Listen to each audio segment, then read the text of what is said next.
Hi, everyone. Welcome to episode 31 of Takeaways. My name is Patrick Searcy. I'm Director of Marketing for ALN Apartment Data, and I'm joined by the actual star of the show here, Jordan Brooks, who's our Senior Market Analyst. Jordan, how are you? I'm great, Patrick. How are you? I'm doing very well. Less traveled than you recently. I know you've been in Louisiana and a couple places in Louisiana, I'm sure. Yeah, I did a whole tour.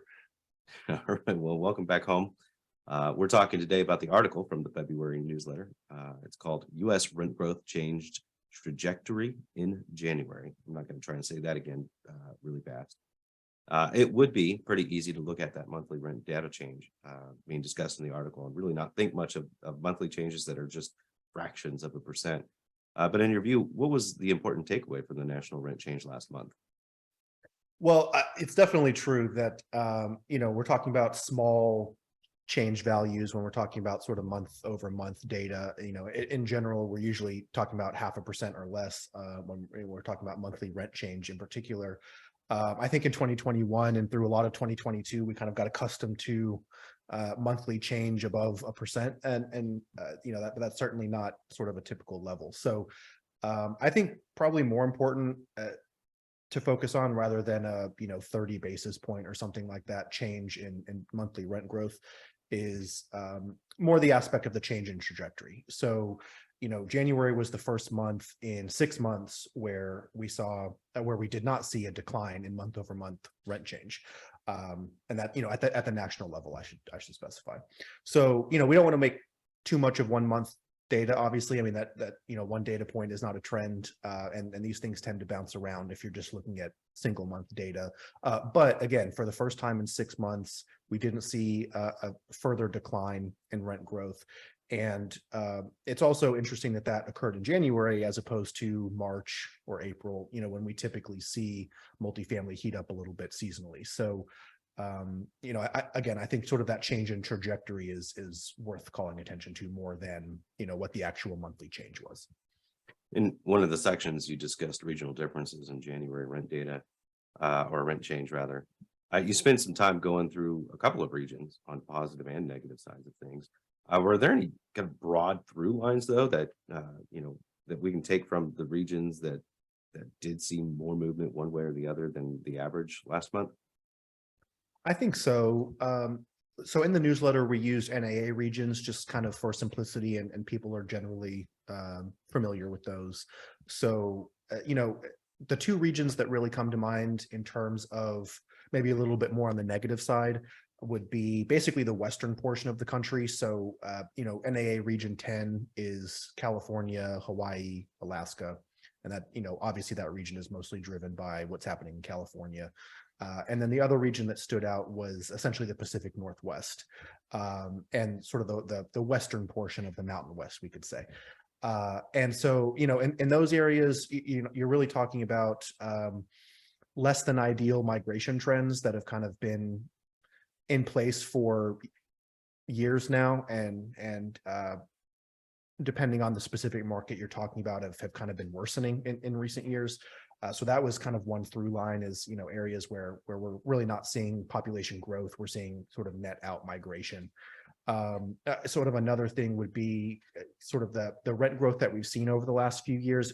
We've seen that all over the country, obviously, but a lot of these markets in those western regions tend to be higher rent markets to begin with. So they had high rents coming into the really high rent growth that we've seen over the last couple of years. I think that's probably taken a toll. And then on the and actually, before we move to the good side, I should also mention specifically with California and the Pacific Northwest, we're talking about markets that have a high concentration of tech jobs. That's obviously been a sector that's sort of been on the leading edge of the layoffs that we've seen over the last 6 to 9 months. The tech sector in general has lost over 100,000 jobs since last year. So that also, I think, is playing a role specifically in some of those, San Francisco, Oakland, Portland, those type of markets.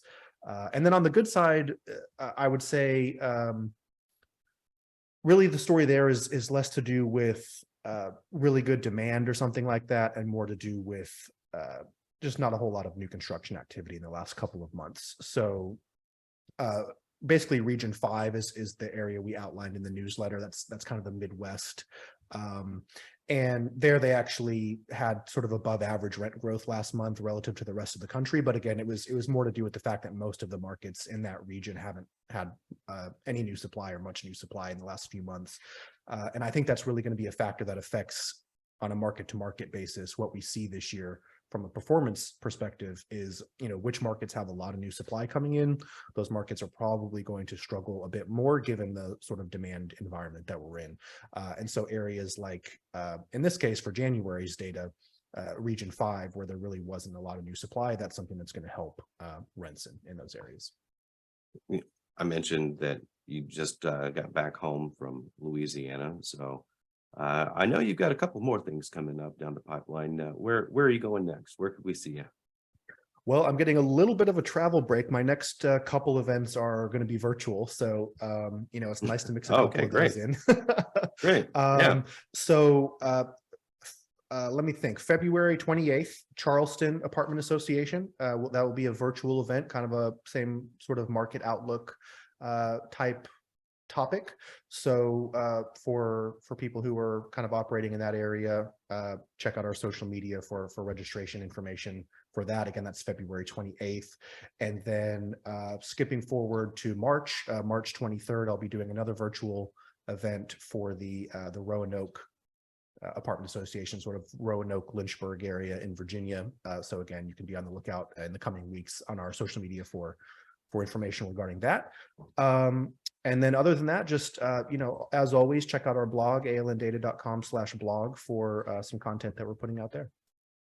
Well, yeah, do keep an eye on our social media. I'll mention it again, specifically that we are now on Instagram. You can search on Instagram for ALN Apartment Data. Also, just search for ALN Apartment Data on Facebook and LinkedIn. On Twitter, you can also find us at ALN APT Data. Jordan, thank you so much for taking the time to chat with us today. I always appreciate these conversations, and we'll see you next month. See you next month. Thanks.